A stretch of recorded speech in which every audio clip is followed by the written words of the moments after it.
Support for this podcast comes from St. Alphonsus Orthopedic and Sports Medicine Clinics, with physicians, physical therapists, and trainers who treat sports and performance-related injuries, with locations across the valley.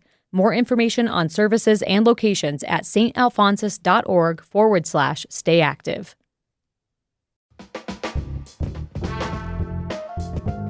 From Boise State Public Radio, this is The Connector. It's Idaho's Daily News. Good morning. I'm George Prentice. This morning, we have an interesting story. We think you'll find it interesting on the history of potato and how it connects to Idaho. We'll tell you about some personal remarks just before a moment of silence at Boise City Hall, and big news from the governor's office concerning the budget. It is Friday, and it's the 19th of September, and here we go. This week's Boise City Council meeting, much like every other council meeting, began with the Pledge of Allegiance and a moment of silence.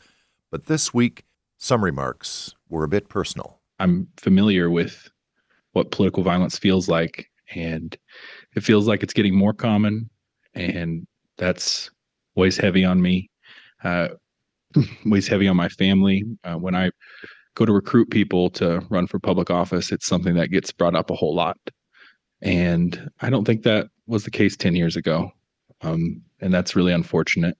This is Boise City Council President Colin Nash. During our moment of silence, I'll just be thinking about those affected by political violence, including Charlie Kirk's family, while also recognizing that the words we say and the words we use and the way we talk about not only what happened there, but our politics more broadly, those need to be rooted in the fact that we are all people and we all have inherent value and worth. And the remarks came after a social media post earlier this week that said the city of Boise had a flag raised back to full mast early. That after a presidential directive had ordered flags being at half-mast in honor of Charlie Kirk. City officials said the flag had been raised sooner than sunset and was addressing the issue internally. But Council President Nash did address it. I would hope anybody looking for any type of message from the city of Boise on what happened, whether explicit or implied with flag policy or otherwise, would just kind of hear us about how heavy some of these events are weighing on hearts and minds here. And throughout this past week, Charlie Kirk's death prompted bipartisan condemnations of political violence.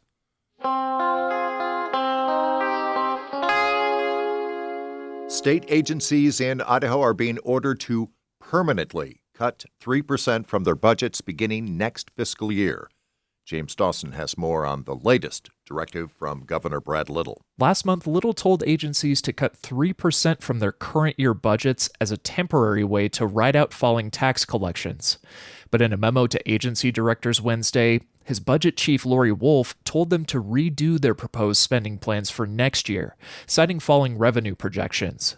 Wolf wrote, quote, "This effort is about ensuring that Idaho government remains lean, efficient, and aligned with the values of our taxpayers."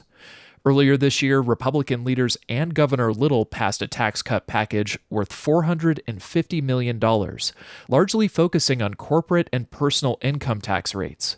The latest estimates from the Nonpartisan Legislative Services Office project Idaho collecting $460 million less in taxes than anticipated. Administration officials say they don't expect Little to roll back any piece of the tax cut package. State agencies must submit their revised budget cuts by October 3rd. James Dawson, Boise State Public Radio News.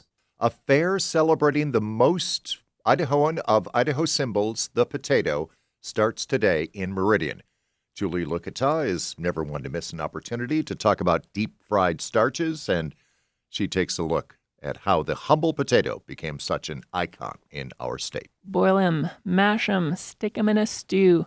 The potato's enduring popularity is not surprising. They're just so versatile. I got baked, I got twice baked, I got Idaho shoestring, I got Idaho crinkle cut, I got Idaho waffle fries. How about some Hasselbeck, sir? Some wedges?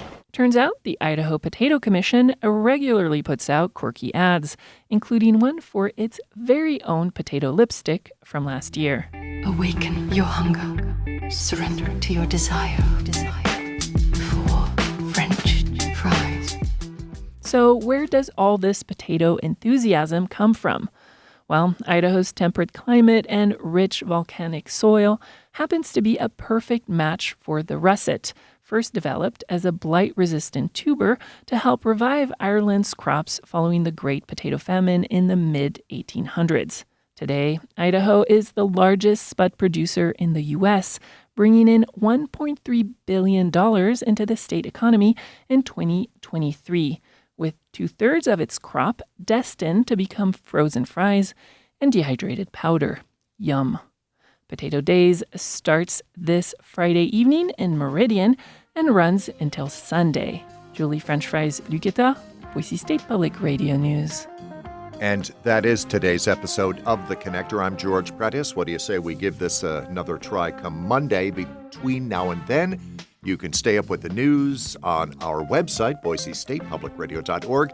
Tell your friends, family, and neighbors about The Connector and how they can find it anywhere they find their favorite podcasts. For now, I'm George Prentice. Thanks for listening.